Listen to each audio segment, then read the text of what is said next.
Hello everyone, welcome back. इसके पिछले वाले वीडियोस में हमने ये समझा था कि इम्प्रॉपर नहीं, अब सिर्फ फ्रैक्शन को हम ऐड कैसे करते हैं। और अब फ्रैक्शन जो है इम्प्रॉपर, प्रॉपर, मिक्स्ड हर तरीके से आएगा और उसमें कुछ भी नहीं करना है। मैं बस आपको इंट्रो दे रही थी कि फ्रैक्शन क्या होता है, कैसे दिखता है और कितने तरीके के फ्रैक्शंस होते हैं। टाइप के बेसिस पर कोई अलग अलग कैलकुलेशन नहीं है, सब में सेम ही करना होता है। सिर्फ कभी कभी क्वेश्चन दे देते हैं, इजी क्वेश्चन, कि इनमें से फ्रैक्शंस को आइडेंटिफाई करिए और उनके टाइप लिखिए। तो मैंने आपको तीनों टाइप बता दिया, आप इजली वो वाला क्वेश्चन कर सकते हैं। उसके अलावा सब सेम ही क्वेश्चन रहता है। इट्स जस्ट आपको अब सारे नंबर, तीनों टाइप के नंबर एक ही साथ मिलेंगे और आपको बस सॉल्व करना होगा। बहुत ही ईजी है, बहुत ही मुश्किल नहीं है। अब आपको मैं एडिशन बताती हूँ। मैंने यहाँ पे 4 क्वेश्चन लिखे हैं और जिनको इनका आंसर पता है तो आप इजली कमेंट में लिख के बता सकते हैं, और जिनको अभी नहीं समझ में आया है तो आपको मैं बता रही हूँ और आप समझ सकते हैं इससे। पहला क्वेश्चन हम यहाँ लेते हैं 2/3 + 7/3। अब जो आपके दिमाग में डायग्राम का वो शेप है कि डायग्राम के अकॉर्डिंग इसको आंसर निकालना, अब वो चीज़ बंद कर देंगे हम। अब हम सीधे नंबर्स के थ्रू सॉल्व करेंगे, सीधे नंबर में आंसर लेकर आएंगे। डायग्राम था वो आपको समझने के लिए बहुत हेल्प कर सकता था, इसलिए मैंने डायग्राम के फॉर्म में आपको लॉजिक बता दिया है। अब हम कैलकुलेशन करेंगे, ठीक है। अब क्योंकि यहाँ पे डिनोमिनेटर जो है वो सेम है, यानी जो डिविजन्स हैं वो सेम ही हुए थे। ये एक इम्प्रॉपर फ्रैक्शन है, कुछ भी नहीं सोचना है, वो सिर्फ इन्फॉर्मेशन थी। यहाँ पे आपको सिर्फ ऊपर वाले नंबर को जोड़ना है, नीचे वाले को वैसे का वैसे ही लिख देना है।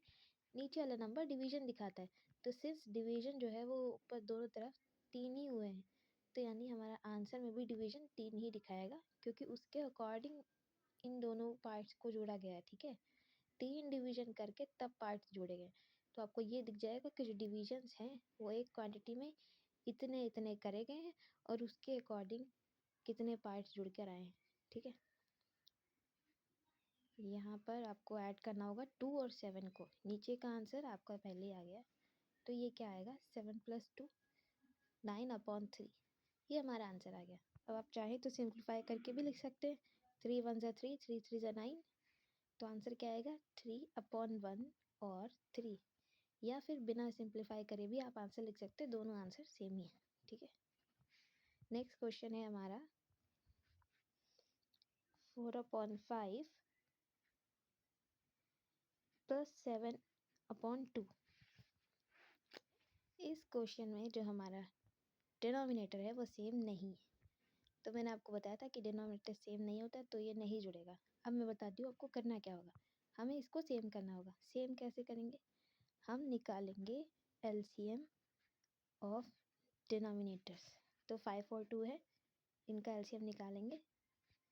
2 × 1 = 2, ये आ गया। 2 × 5 = 10। हमारा एलसीएम क्या आया है 10। इसका मतलब आपका जो डिनोमिनेटर का नंबर है वो दोनों तरफ 10 होना चाहिए, देन आपको ऐड करना होगा। यानी हमें इस फ्रैक्शन को ट्रांसफॉर्म करना होगा, किस में, ऐसे फ्रैक्शन में जहाँ पर डिनोमिनेटर 10 आना चाहिए। तो मैं आपको बताती हूँ 5 में क्या मल्टीप्लाई करें कि 10 आएगा, 2। फ्रैक्शन आ गया हमारा, फ्रैक्शन का डिनोमिनेटर 10 आ गया, हो गया हमारा काम। अब जिस नंबर से आपने नीचे मल्टीप्लाई करा है उसी से ही चुपचाप ऊपर भी मल्टीप्लाई कर देंगे, क्योंकि एक पूरा नंबर है। आप किसी नंबर के आधे पार्ट को बदलोगे और दूसरा वही का वही रहेगा, ऐसे नहीं होता। तो क्योंकि ये इसी का पार्ट है और ये एक ही नंबर है, तो जो आप नीचे वाले नंबर के साथ करेंगे वही ऊपर भी होगा। 5 × 2 = 10, तो 4 × 2 का भी आंसर यहाँ पे आएगा। हेंस ये हमारा नया फ्रैक्शन आ जाएगा। और 7/2 को भी हम कन्वर्ट करेंगे सेम उसी तरीके से। 2 के टेबल में कितनी बार में 10 आता है, 5। सेम 5 को ऊपर भी करेंगे। 7 × 5 = 35, 2 × 5 = 10। ये दोनों हमारे फ्रैक्शन अब आ गए जिनका डिनोमिनेटर सेम है। नाउ वी कैन ऐड, ठीक है। क्योंकि डिनोमिनेटर 10 है यानी ये नंबर ऑफ डिवीजन दिखा रहा है वो वही का वही रहेगा। ये आपको ये बताता है कि किस डिवीजन के बेसिस पर ये आंसर के पार्ट्स जो हैं वो दिए गए।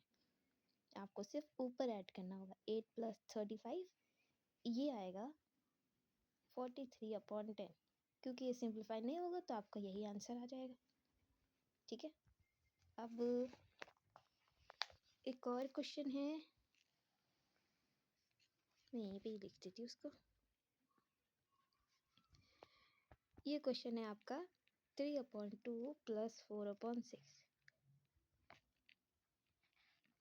दिख रहा है, 3/2 एंड 4/6। इन दोनों में भी हमें क्या करना है, इसका एलसीएम जो है वो लेकर सेम करना है।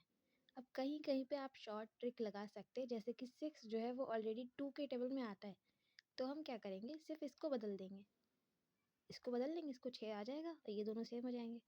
आपको सिर्फ नीचे के नंबर सेम करने हैं, ये नहीं कि चुपचाप दोनों का एलसीएम निकालो और बड़ा सा नंबर प्रोसेस करो, दोनों को बदलो। अगर ऐसा कहीं आपको मिल जाता है कि एक नंबर दूसरे के टेबल में आ रहा है, तो आप एक को कन्वर्ट करिए। जैसे 3/2 मैं करके बताती हूँ। 2 × 3 अगर करेंगे तो हमारा आंसर क्या आएगा नीचे, 6, यानी फ्रैक्शन सेम हो गया। तो आप सिर्फ इसको कन्वर्ट करो, 3 3 ज़ा 9, तो 9/6 प्लस नहीं 4/6। ठीक है, ये दोनों हमारे फ्रैक्शन है, क्योंकि ये फ्रैक्शन का डिनोमिनेटर सेम आ गया है, यहाँ पर भी वही आएगा, 9 + 4 13/6, ये आ गया आंसर। ठीक है, आपको इस नंबर को, ये पूरा है, इसमें आप कुछ करोगे तो इस पर इफेक्ट जाएगा, लेकिन ये दोनों नंबर एक नहीं है, ये 2 नंबर है। इसमें कहीं नहीं है कि आप इसको कन्वर्ट करोगे तो इसको भी करना होगा, नहीं, आपको डिनोमिनेटर सेम करना है। मैंने इसके थ्रू भी डिनोमिनेटर सेम कर दिया, सिर्फ एक को बदल करके, क्योंकि यहाँ पर 2 के टेबल में 5 नहीं आता ना, 5 के टेबल में 2 आता है, इसलिए मुझे दोनों के लिए एलसीएम निकाल के तब एक नंबर पता करना पड़ा जिस पर दोनों एग्री करें। ठीक है, एक और क्वेश्चन हमारा बचा है, वो भी आपको बता देती हूँ।